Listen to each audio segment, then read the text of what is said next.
21শে জুলাই ধর্মতলা চলোর ডাকে রবিবার পশ্চিম মেদিনীপুর জেলার ডেবরা ব্লকের ডেবরা অডিটোরিয়াম হলে ডেবরা ব্লক যুব তৃণমূল কংগ্রেসের উদ্যোগে স্বেচ্ছায় রক্তদান শিবির আয়োজিত হলো। কলকাতা ডেবরা মেদিনীপুর মেডিকেলের ব্লাড ব্যাংকের সহযোগিতায় 100 জন রক্তদাতা স্বেচ্ছায় রক্তদান করেন এই দিন।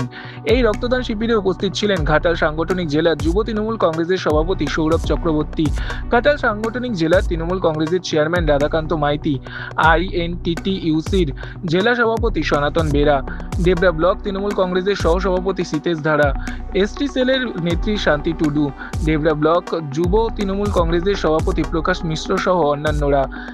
এলাকায় রক্তের ঘাটতি মেটাতে এবং 21শে জুলাই ধর্মতলা চলোর ডাকে এই স্বেচ্ছায় রক্তদান শিবিরের আয়োজন জানান ডেবরা ব্লক যুব তৃণমূল কংগ্রেসের সভাপতি প্রকাশ মিশ্র। ব্লক তৃণমূল যুব কংগ্রেসের উদ্যোগে আমরা 21শে জুলাইয়ের সমর্থনে আজকে ডেবরা অডিটোরিয়াম হলে স্বেচ্ছায় রক্তদান শিবির আমরা অনুষ্ঠিত হলো।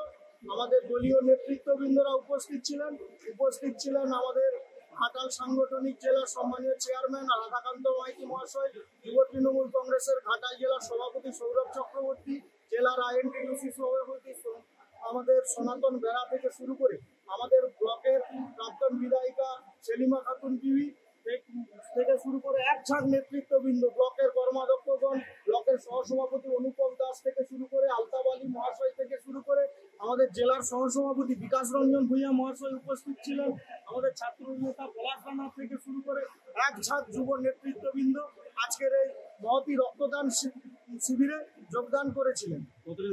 আজকে প্রায় 1 শতাধিকের কাছাকাছি মানুষ এখনো পর্যন্ত যা রিপোর্ট রক্তদান করেছেন। এখনো মানুষ আসছেন, ধীরে ধীরে রক্তদান করছেন। এখনো আমাদের রক্তদানের প্রক্রিয়া আমাদের চলছে। আমাদের 3টি ব্লাড ব্যাংক এসেছিলেন এখানে। আমাদের ডেবরা সুপার স্পেশালিটি হসপিটালের ব্লাড ব্যাংক ছিল, আমাদের গোপীবল্লভপুর ব্লাড ব্যাংক ছিল এবং কলকাতার একটি ব্লাড ব্যাংক এসেছিলেন। ওনারা অল্প ব্লাড নিয়ে ওনারা চলে গেছেন, কারণ অনেকটা রাস্তা ওনাদের যেতে হবে। কিন্তু আমাদের ডেবরা ব্লাড ব্যাংক এখনো, গোপীবল্লভপুর ব্লাড ব্যাংক এখনো ওনারা রক্ত দিচ্ছেন। এই উদ্যোগটা কেন নেওয়া হয়েছে? আমরা 21শে জুলাই আমাদের বিভিন্ন রাজনৈতিক কর্মসূচি আমাদের জেলা, শহর, ব্লক, অঞ্চল, বুথ জুড়ে নেওয়া হয় এবং সেই তারিখ থাকে আমাদের এই 21শে জুলাই আমাদের যুব সমাজের কাছে আবেগ। আমাদের মাননীয় মমতা বন্দ্যোপাধ্যায় নেতৃত্বে উনি যুব নেত্রী ছিলেন, যার জন্য আজকে আমরা এপিক কার্ড পেয়েছি। নো আইডেন্টিটি নো ভোট লড়াই করতে গিয়ে 13টি তরতাজা প্রাণ নষ্ট হয়েছিল। সেই দিন থেকে এই 21শে জুলাই ধর্মতলার বুকে জনজোয়ার আছড়ে পড়ে এবং তারই উদ্যোগে আমরা বিভিন্ন রাজনৈতিক কর্মসূচি নিই।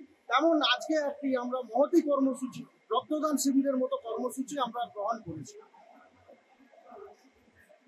ডেবরা থেকে নিজস্ব প্রতিনিধি রিপোর্ট NM নিউজ। আরও খবরের আপডেট পেতে সাবস্ক্রাইব করুন আমাদের ইউটিউব চ্যানেলটি আর বেল আইকনে ক্লিক করুন নোটিফিকেশনস পেতে।